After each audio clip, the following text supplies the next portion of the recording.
എന്നെ പഠിപ്പിക്കാൻ വരരുത്. ശാസ്ത്രീയമായ കൃഷി രീതികള് വായിച്ചും പഠിച്ചും മനസ്സിലാക്കിയവനാ ഞാൻ. 3 അടി താഴ്ച 2 അടി വീതി, അങ്ങനെ കുഴിയെടുക്കാവൂ. അതിനിപ്പോ സ്കെയിലും ടേപ്പും വെച്ച് അളന്ന് കുഴിയെടുക്കാൻ പറ്റുമോ കൊച്ചുങ്ങന്നേ? ഞങ്ങളിത് ഇന്നും ഇന്നലെയും തുടങ്ങിയ പണിയാണോ? എന്ന് വെച്ചാ ഞാനിത് ഇന്നും ഇന്നലെയും തുടങ്ങിയാണെന്നല്ലേ? ശരിയാവില്ല, നമ്മൾ തമ്മിൽ ശരിയാവില്ല. ചൂടാകല്ലേ കൊച്ചക്കുന്നേ? 3 അടി വീതി 2 അടി താഴ്ച ഏറ്റു. കുമാര, നീ ആ തേക്കടയിൽ പോയി ടേപ്പിച്ച് മാറ്റല്ലോ. ഒറ്റ മനുഷ്യന് മണ്ണിനോട് സ്നേഹമില്ല.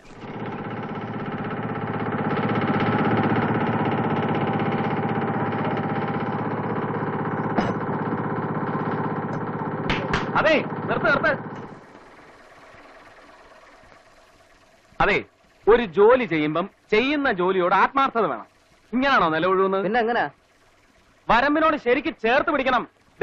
ഇതിപ്പോ ആ ഭാഗത്ത് കൾട്ടിവേറ്റ് തട്ടുന്നില്ല, അതായത് ആ ഭാഗത്ത് മണ്ണ് ഇളകുന്നില്ല. ഇളകാത്ത മണ്ണിൽ എങ്ങനെ വിത്തിന് വേര് പിടിക്കുക? ഇതിൽ കൂടുതൽ ചേർക്കാൻ പറ്റില്ല സാറേ. നിങ്ങൾക്ക് പറ്റത്തില്ലെന്ന് പറയാ. ഇറങ്ങ്, ഞാൻ കാണിച്ചു തരാം. ഇറങ്ങ്.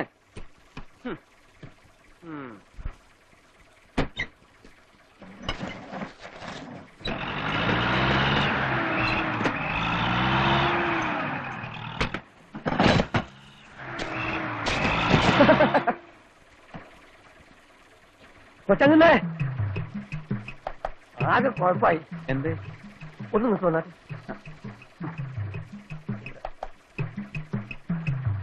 നാട്ടുകാർ മുഴുവൻ നമുക്കെതിരാ. ആരൊക്കെ എന്തൊക്കെ പറഞ്ഞു കൊടുത്തിട്ടാന്ന് അറിഞ്ഞൂടാ. ബ്ലോക്ക് ഓഫീസർക്ക് ഉടനെ കാണണമെന്ന്. എന്നെ? പിന്നെ അല്ലാണ്ട് എന്നെയോ? കയ്യോടെ പിടിച്ചുകൊണ്ടല്ലാണ്ടും പറഞ്ഞു പിയൂൺ അയച്ചിരിക്കുക. ഭാഗ്യത്തിന് വഴിയിൽ വെച്ച് ഞാൻ കണ്ടു. ഞാൻ പറഞ്ഞു നിങ്ങൾ പോയിക്കോ, ആളെ ഞാൻ ഹാജരായിക്കൊള്ളാന്ന്. ഹാജരാക്കാൻ ഞാൻ എന്താ കൊലപ്പുള്ളിയോ മറ്റാണോ? അതല്ലാന്ന്, അയാൾ വന്ന് കൂട്ടിക്കൊണ്ടുവരാന്നൊക്കെ പറഞ്ഞാൽ കാണുന്നവർക്ക് എന്ത് തോന്നും? കൂട്ടുകൃഷിക്ക് നമ്മൾ എതിരാന്ന് പറഞ്ഞ പലർക്കും പിടിച്ചില്ല. സൂട്ടും കോട്ടും ഇട്ട് നടക്കേണ്ട 1-ാം തരം പണി കളഞ്ഞിട്ട് പാടത്ത് പണിക്കിറങ്ങേണ്ട വല്ല കാര്യമുണ്ടോ? ഇത് ഞാൻ പറഞ്ഞതല്ലേ. കുടുംബത്തിൽ ആളില്ലാത്തതുകൊണ്ടാണ് എഞ്ചിനീയർ പണി കളഞ്ഞതെന്ന് ഞാൻ. എഞ്ചിനീയർക്ക് എന്താ കൃഷിപ്പണി ചെയ്താൽ കൊള്ളില്ലേ? അതെന്നല്ലേ ഞാനും ചോദിക്കുന്നത്. പിന്നെ ഈ അസൂയ കേന്ദ്രനോ പരാമർശം അടിച്ചിട്ട് കാര്യമില്ലല്ലോ. ഡയറി ഫാം, തേനീച്ച വളർത്തല്, മീൻ വളർത്തല്, ഇതൊന്നും ചിലർക്ക് അത്ര പിടിച്ചില്ല. ഇത്തവണ കർഷകശ്രീ അവാർഡ് കൊച്ചങ്ങനെ കിട്ടുമെന്നുള്ള പേടിയാ. അതിന് ബ്ലോക്ക് ഓഫീസർ വിളിപ്പിക്കുന്ന എന്തിനാ? ഇവരൊക്കെ ചെന്ന് വല്ല കുതന്ത്രങ്ങൾ ഒപ്പിച്ച് കാണുന്നു. നമുക്ക് പറയാനുള്ള ധൈര്യമായിട്ട് എന്ന് പറയാം. എന്നിട്ട് അതിന് വല്ല നടപടി എടുക്കാൻ എടുക്കട്ടെ. നടപടി? ആ, എന്തിന്? അല്ല, സർക്കാർ കാര്യല്ലേ, ഒരു നടപടി എടുക്കാൻ പ്രത്യേകിച്ച് വല്ല കാരണം വേണം. എന്റെ അടുത്ത് ആരുടെ ഒരു കളിയും നടക്കില്ല. അവിടെ ചെന്ന് അടിപിടിയൊന്നും ഉണ്ടാക്കണ്ട കേട്ടോ. അത്താഴം മുടക്കാൻ മൂർക്കം പാമ്പ് അടിച്ചാലും മതിയായി.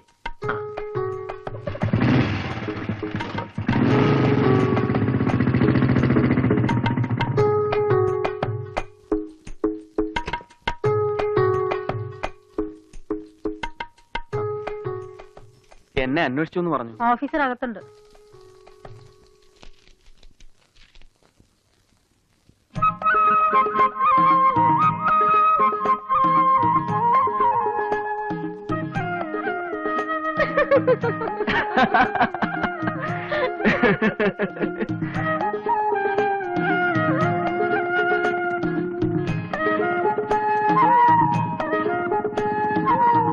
അമ്മേ, അമ്മേ. എന്താടാ? ആ അതെ, ഉച്ചയ്ക്ക് ഊണിന് ഒരാൾ കൂടി ഉണ്ടാവും. പൈങ്കുളത്തൊന്നും നാരായണപ്പണിക്കർ എത്തിയോ? പൈങ്കുളത്തൊന്നും അല്ല, പിന്നെ തിരുവനന്തപുരത്തുനിന്നാ. തിരുവനന്തപുരത്തുനിന്നോ? ആ, അതാരാ? അകത്ത് വരാം. എന്റെ ഭഗവതി, ഞാൻ എന്താ ഈ കാണണേ?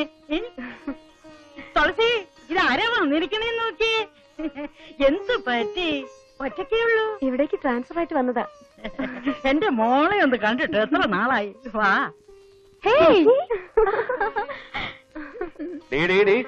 ആളിപ്പോ ബ്ലോക്ക് ഓഫീസറാ. അതെയോ? ആ.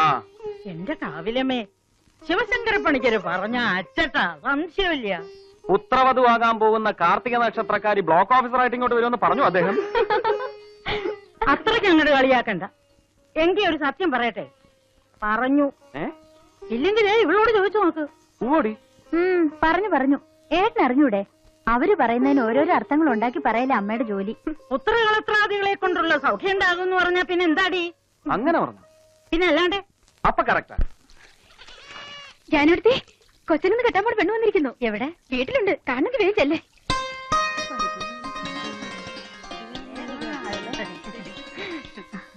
എന്താ കുട്ടിയുടെ പേര്? രാജലക്ഷ്മി. എത്ര ക്ലാസ് വരെ പഠിച്ചു? ഇവിടത്തെ ബ്ലോക്ക് ഓഫീസറായിട്ട് സ്ഥലം മാറ്റം കിട്ടി വന്നതാ. കാർത്തികനമ്മ കണ്ടിട്ടുണ്ടാവും ഈ കുട്ടിയുടെ അച്ഛനെ, മാധവ മാഷെ. പണ്ട് ഏതോ സമരം ഉണ്ടായ കാലത്ത് ഇവിടെ ഒളിച്ചു താമസിച്ചിരുന്ന. അത് ശരി. കുട്ടി ഇതിനു മുമ്പ് ഇവിടെ വന്നിട്ടുണ്ടല്ലോ. ഉവ്വ്, 1-2 പ്രാവശ്യം അച്ഛന്റെ കൂടെ വന്നിട്ടുണ്ട്. അന്ന് എന്നെ കണ്ടത് ഓർമ്മയുണ്ടോ?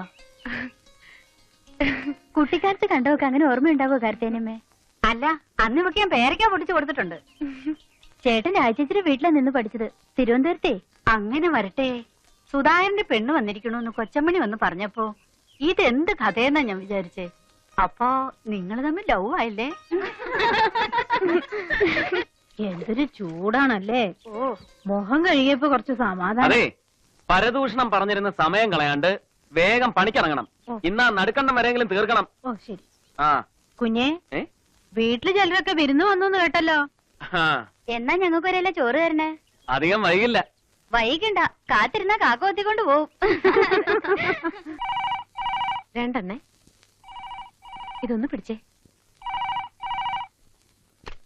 ഹലോ ഹലോ, അതെ രാജലക്ഷ്മിയാണ്.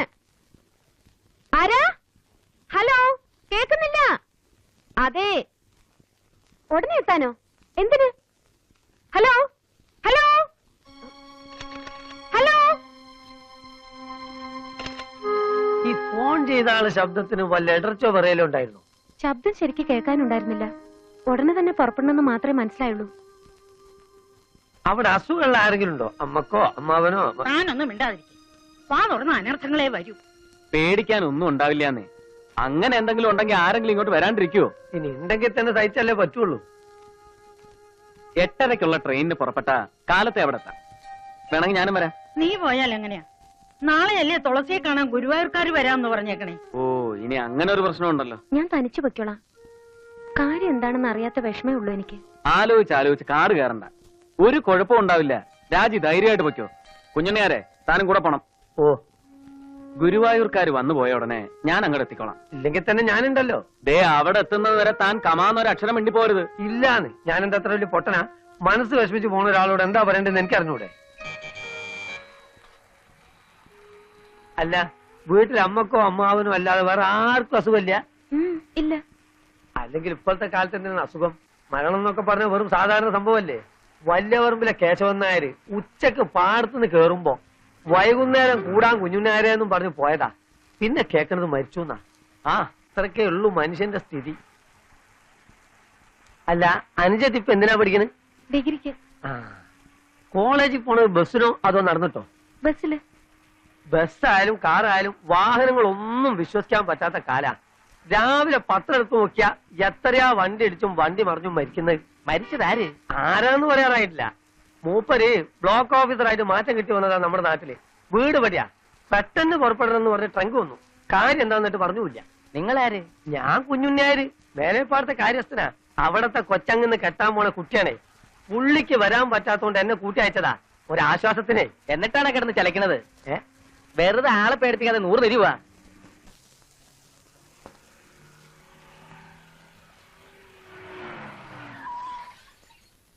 ദേവൂട്ടി, ആളെത്തിട്ടോ? ഇത് നമ്മൾ വിചാരിച്ച അല്ല കാര്യം. ഇത് പ്രശ്നം വേറെയാ. ഈ കർഷക സ്ത്രീക്ക് കല്യാണ മാർക്കറ്റിൽ ഡിമാൻഡ് ഇല്ലാന്ന് എത്ര പറഞ്ഞാലും നമ്മളാൾക്ക് മനസ്സിലാവൂല്ലോ. ആ, അറിയാത്ത പിള്ളക്ക് ചൊറിയുമ്പോഴറിയും.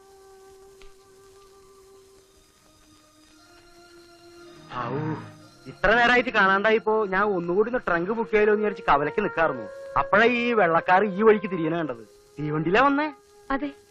ഇപ്പൊ ഞാൻ പറഞ്ഞത് എങ്ങനെയുണ്ട്? എന്താ അമ്മേ, എന്താ കാര്യം? മോൾ അകത്തേക്ക് വാ, ഒക്കെ പറയാം. അതെ, ബാലം പുതുവൽ സാർ എത്തിയോ? അതൊന്നും അറിയില്ല. കുഞ്ഞുണ്ണിയായനെത്തി. അതാരാ? ഞാൻ തന്നെ. പറയാം. ഉറക്കം നിന്ന് യാത്ര ചെയ്ത് ക്ഷീണിച്ചു വരികയല്ലേ, പോയി ഒന്ന് കുളിച്ച് സ്വസ്ഥാവ്, എന്നിട്ടൊക്കെ പറയാം. ഇല്ല, എന്താ കാര്യം എനിക്ക് ഇപ്പൊ അറിയണം. എന്നിട്ടേ കുളിയും ജപമൊക്കെ ഉള്ളൂ. ഞാൻ പറയാം. അതായത് തലയിരിക്കുമ്പോ വാലാണണ്ട. വിവരങ്ങൾ വിശദീകരിക്കാൻ ഇപ്പൊ ഞാനിവിടെ ഉണ്ടല്ലോ. കുഞ്ഞുണ്ണിയായ ഒരു അഭിപ്രായം പറഞ്ഞോട്ടെ. കൊച്ചങ്ങന്ന് പാവ, ശുദ്ധന, കൃഷിയിൽ താല്പര്യം ഇത്തിരി കൂടുന്നല്ലാതെ ഒരു കുഴപ്പമില്ല. ഇനി നിങ്ങൾക്കാർക്കും അത് ഇഷ്ടമല്ലാന്ന് വെച്ചാൽ എഞ്ചിനീയർ പണിക്ക് പോയിക്കോട്ടെ. കൃഷിപ്പണി കുഞ്ഞുണ്ണിയായ നോക്കിക്കോളാം. അല്ലാതെ ഇവർ തമ്മിൽ ഇത്രയും ബന്ധമുള്ള സ്ഥിതിക്ക് അവരോടൊന്നും ആലോചിക്കാതെ വേറൊരു ബന്ധം എന്നൊക്കെ പറഞ്ഞാൽ താൻ എന്ത് വിഡ്ഢിത്തരാടോ ഈ പറയണത്? അതിനിപ്പോ ഇവിടെ ആരെങ്കിലും അത് എതിർത്തോ? രാജ്യമോളെ ഈ നിയോജക മണ്ഡലത്തിലെ MLA സ്ഥാനാർത്ഥിയായിട്ട് നിർത്താൻ പോവുക. വിശ്വസിക്കാൻ ബുദ്ധിമുട്ടുണ്ടാവും അറിയാം, എന്നാലും ഇത് സത്യമാണ്. ഈ വരുന്ന ഉപതെരഞ്ഞെടുപ്പിൽ നാട്ടുകാരുടെ കണ്ണിലുണ്ണിയും രാഷ്ട്രീയ നഭോമണ്ഡലത്തിലെ ശുഭ്രനക്ഷത്രവുമായിരുന്ന മാണിക്യത്ത് മാധവമാഷയുടെ ദ്വിതീയ പുത്രി രാജലക്ഷ്മിയെ ഭരണകക്ഷിയുടെ പിന്തുണയുള്ള സ്വതന്ത്ര സ്ഥാനാർത്ഥിയായി നിർത്താൻ തീരുമാനിച്ചിരിക്കുക.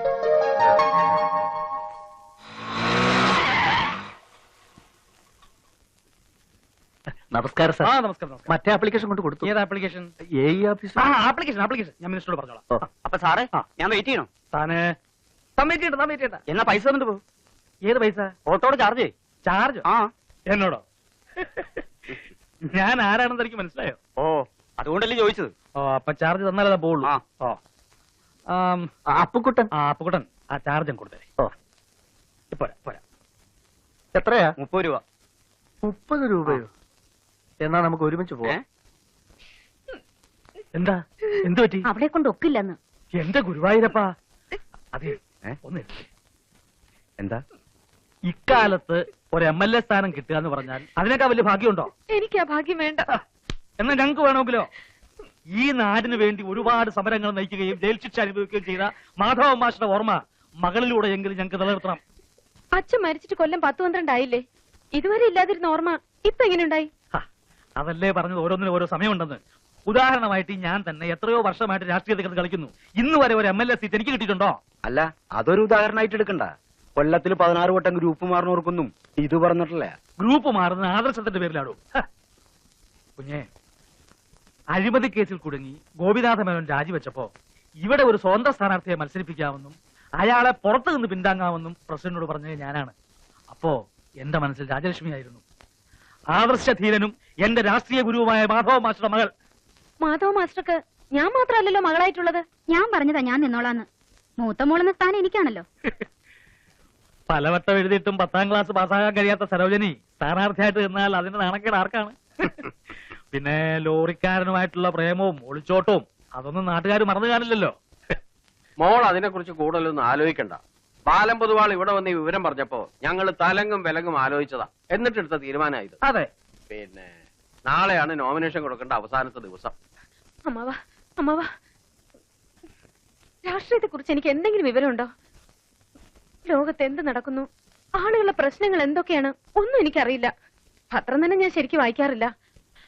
ദേവട്ടമ്മേ, മോള് വന്നിട്ട് വല്ലതും കൊടുത്തോ? ചായയോ കാപ്പിയോ എന്തെങ്കിലും? ഇല്ല. ഇല്ല എന്നാ അകത്തോട്ട് ചെല്ലൂ. ദയവ് ഇത് അയ്യോ ഇനിയൊന്നും പറയരുത്. ആ പ്രസിഡന്റും മന്ത്രിയൊക്കെ ഇങ്ങോട്ട് വരുന്നു. പണിക്കരെ കണ്ട് നോമിനേഷൻ കൊടുക്കാനുള്ള സമയം നോക്കിച്ചോ? നോക്കിച്ചു കഴിഞ്ഞു. 10:30ക്കും 11നും മധ്യേ. അല്ലേ? ഇനിയിപ്പോ നമ്മൾ വളരെ അടുത്തവര് മാത്രം അറിയാൻ വെച്ച കാര്യം. അമ്മ തന്നെ പറയാറുള്ളതല്ലേ, അച്ഛൻ രാഷ്ട്രീയത്തിൽ ഇറങ്ങിയിട്ട് ഉള്ളതൊക്കെ കളഞ്ഞു. ടൗണിനടുത്തുണ്ടായിരുന്ന സ്ഥലം സ്കൂളിന് വേണ്ടി എഴുതി കൊടുത്തു. മാധവ മാസ്റ്റർ മെമ്മോറിയൽ സ്കൂൾ എന്ന ബോർഡ് അല്ലാതെ അതുകൊണ്ട് എന്തെങ്കിലും നേട്ടമുണ്ടായോ? കമ്മ്യൂണിറ്റി ഹാളിന് സംഭാവന ചെയ്ത സ്ഥലം ഇന്നുണ്ടായിരുന്നെങ്കിൽ വില എത്രയാ? അപ്പോഴത്തെ പോലെ അല്ല അത്രയെന്ന്. ഇന്നത്തെ രാഷ്ട്രീയക്കാർക്ക് കളയലല്ല കിട്ടലേ ഉള്ളൂ എന്നാ പൊതുവാൾ പറയുന്നത്. പൊതുവാൾ പറയുന്നതാണോ ഇപ്പൊ വലുത്? അല്ല മോളെ, അച്ഛന്റെ പേര് നിലനിർത്താനേ. അതായത് ജവഹർലാൽ നെഹ്റുവിന്റെ മകളാണല്ലോ ഇന്ദിരാഗാന്ധി. ജവഹർലാൽ നെഹ്റു ഇന്ദിരാഗാന്ധി എവിടെ കിടക്കുന്നു, ഞാൻ എവിടെ കിടക്കുന്നു? ഈശ്വര, എന്തൊരു പരീക്ഷണമാണിത്. ചേച്ചി ചേച്ചി ചേച്ചി കാൻഡിഡേറ്റ് ആണെന്ന് ഞങ്ങളുടെ കോളേജ് മുഴുവൻ ഫ്ലാഷായി. ഞാനിന്ന് ശരിക്കും ഷൈൻ ചെയ്തു. ചേച്ചി MLA ആയിട്ട് വേണം എനിക്ക് ചിലരെയൊക്കെ ഒരു വരട്ടാൻ.